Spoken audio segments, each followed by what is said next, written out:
you confiscated millions of pesos. Where's the money now? But there are also na tumakbo, especially yung mga sabong-sabong, pagtakbo niyan, may pera. My question is, where's the money right now? Wala pong the Can rest, you Your Honor. produce the 7 million to us? Siguro kailangan nating sabihan yung korte, Your Honor. Okay. It is not with us. Because this is people's money eh. Baka, I'm sorry, I have a dirty mind. Baka, wala na yon.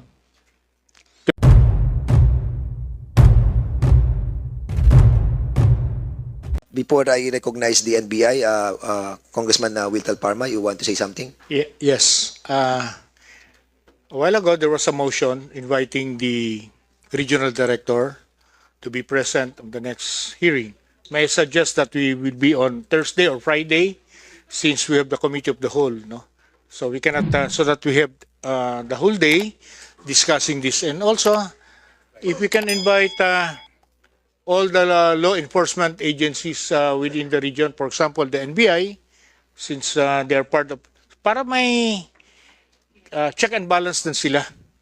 Not only the PNP, but the NBI as well, and other law enforcement within the area. Yeah. Okay. NBI, can you kindly tell us, ano? Anong... Before Yeah, please. I was listening to General Lucas kanina. You confiscated millions of pesos. Where's the money now?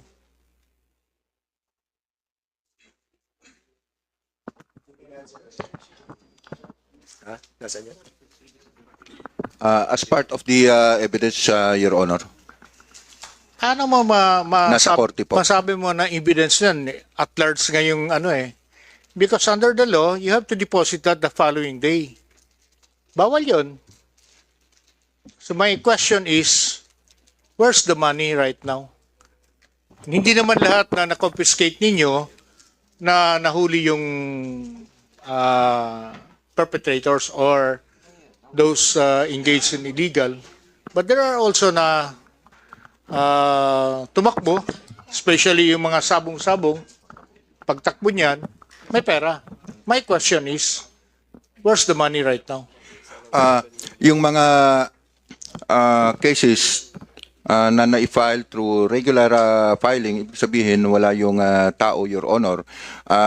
Kasama po yung evidence confiscated doon sa sinasubmit po natin sa korte. So basically, yung mga confiscated na money is deposited sa court po, Your Honor.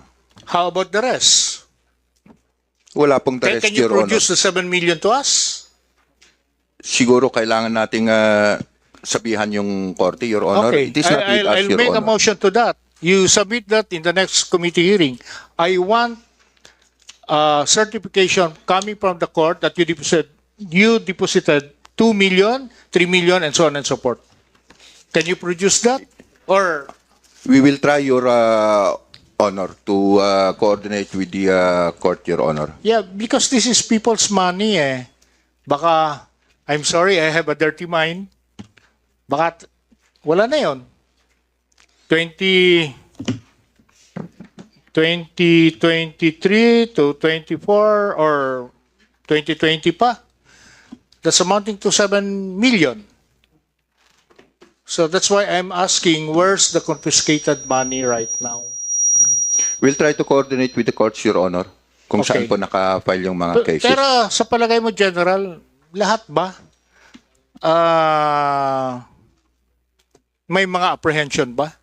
For example, sa illegal sabong, di ba pagdating ng pulis, takbuhan yan lahat?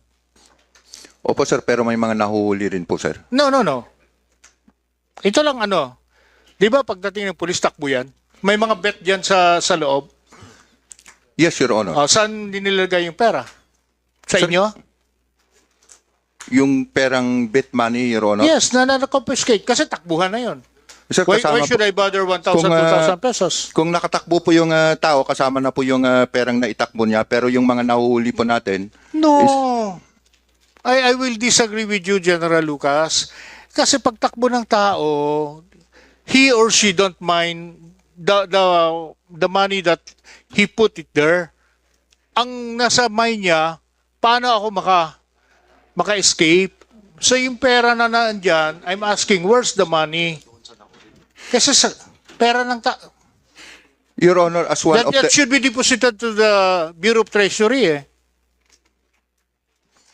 Anyway, can you submit that in the next when the next committee hearing Yes, Your Honor. with all the certification?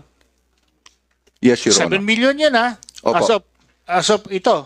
Yes, Your Honor. Otherwise, hindi naman ako magaling ng mathematics, pero I know a little naman. Yes, Your Honor, Okay. we'll do that.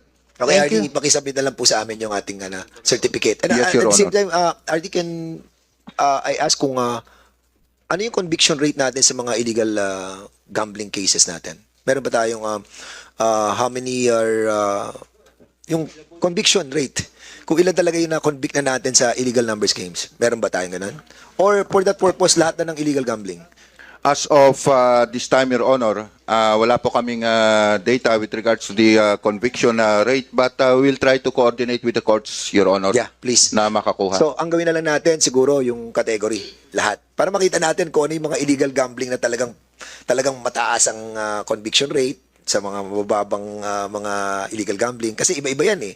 Meron diyang bookies, meron diyang pekwa, o meron dyan yung beto-beto. O meron. Kasi yung mga yon, yung mga maliliit na yon, basically, alam natin, walang kita doon eh.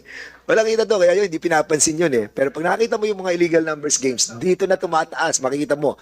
Doon sa presentation niya, kitang-kita natin, mataas yung illegal numbers games eh. Kaya makikita mo, kung kukumpara mo siya sa ibang illegal games that is being